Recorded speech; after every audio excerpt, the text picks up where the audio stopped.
दुट्टी असल्यावर टीला अंघोळ करायची मजाच वेगळी. तशी बाथरूम वगैरे आहे ती, पण कधीतरी असं चान्स घेतलेला बरा. शरीर पण थंड राहतंय आणि दुसरी गोष्ट म्हणजे दुकाने कुठली मागे लागत नाहीत. चला तर मग आता कोल्हापूर ते पुणे. सगळं खरं पण पेन कुठे आहे तुमचं?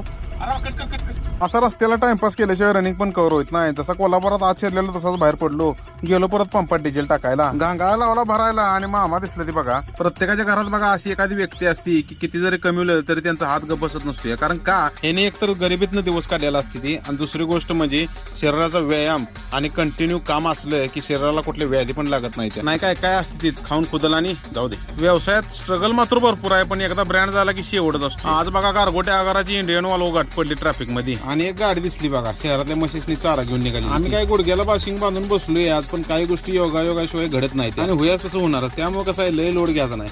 मॅडम तुम्ही दररोज थांबा म्हणताय, पण सातारकरांनी ऑलरेडीच आमची सगळी सोय करून ठेवलेली आहे. हा आता काहींना पैसे